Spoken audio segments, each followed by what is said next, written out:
आज श्री दुर्गा सप्तशती द्वादश अध्याय प्रारंभ। इस अध्याय में देवी के चरित्रों के पाठ का महात्म्य बताया गया है।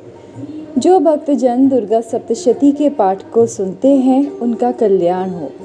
देवी बोली, हे देवताओं, जो पुरुष इन स्रोतों द्वारा एकाग्रचित होकर मेरी स्तुति करेगा उसके संपूर्ण कष्टों को निसंदेह हर लूंगी।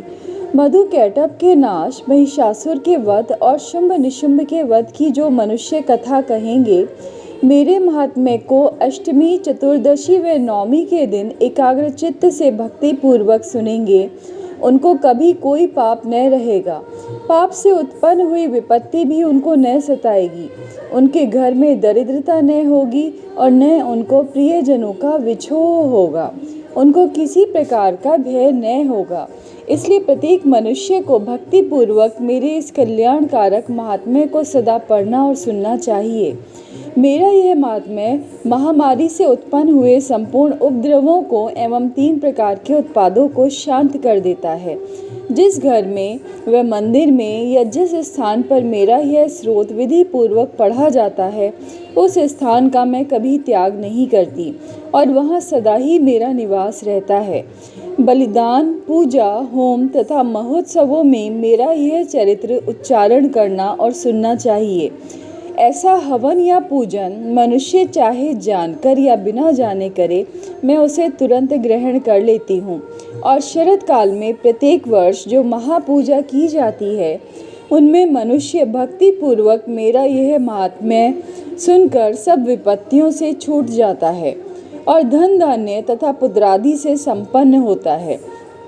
मेरे इस महात्म्य व कथाओं इत्यादि को सुनकर मनुष्य युद्ध में निर्भय हो जाता है और महात्म्य के श्रवण करने वालों के शत्रु नष्ट हो जाते हैं तथा कल्याण की प्राप्ति होती है।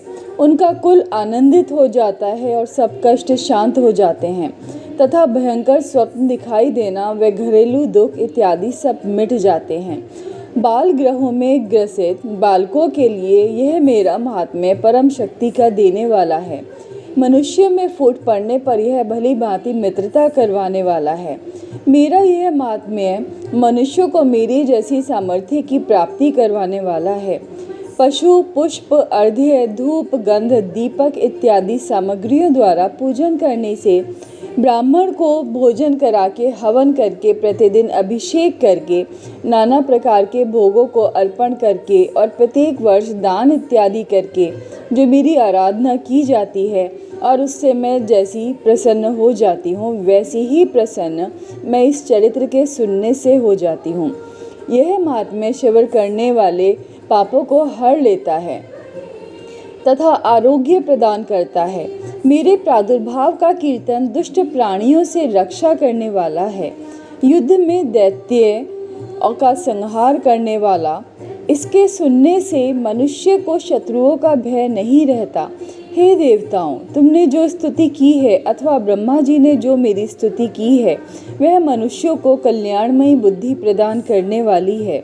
वन में सूने मार्ग में अथवा दावानल से घिर जाने पर, वन में चारों ओर से घिरा हुआ या शत्रुओं द्वारा पकड़ा हुआ, जंगल में सिंहों से, व्याघ्रों से या जंगली हाथियों द्वारा पीछा किया हुआ, राजा के क्रुद्ध हो जाने पर, मारे जाने के भय से, समुद्र में नाव के डगमगाने पर, भयंकर युद्ध में फंसा हुआ होने पर, किसी भी प्रकार की पीड़ा से पीड़ित होने पर, घोर बाधाओं से दुखी हुआ मनुष्य मेरे इस चरित्र को स्मरण करने से संकट से मुक्त हो जाता है।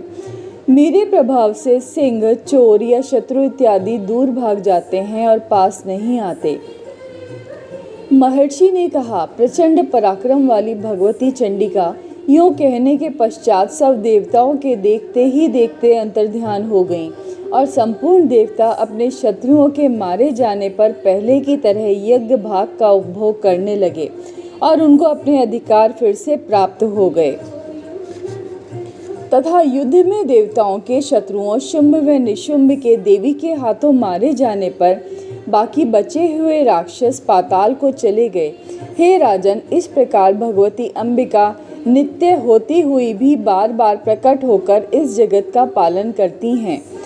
इसको मोहित करती हैं, जन्म देती हैं और प्रार्थना करने पर समृद्धि प्रदान करती हैं। हे राजन, भगवती ही महाप्रलय के समय महामारी का रूप धारण करती हैं और वही संपूर्ण ब्रह्मांड में व्याप्त हैं। वही भगवती समय समय पर महाकाली तथा महामारी का रूप बनती हैं और स्वयं अजन्मा होती हुई भी सृष्टि के रूप में प्रकट होती हैं। वह सनातनी देवी प्राणियों का पालन करती हैं और वही मनुष्य के अभ्युदय के समय घर में लक्ष्मी का रूप बनाकर स्थित हो जाती हैं तथा अभाव के समय दरिद्रता बनकर विनाश का कारण बनती हैं। पुष्प, धूप और गंध आदि के पूजन करके उसकी स्तुति करने से वह धन व पुत्र देती हैं और धर्म में शुभ बुद्धि प्रदान करती हैं। इति श्री द्वादश अध्याय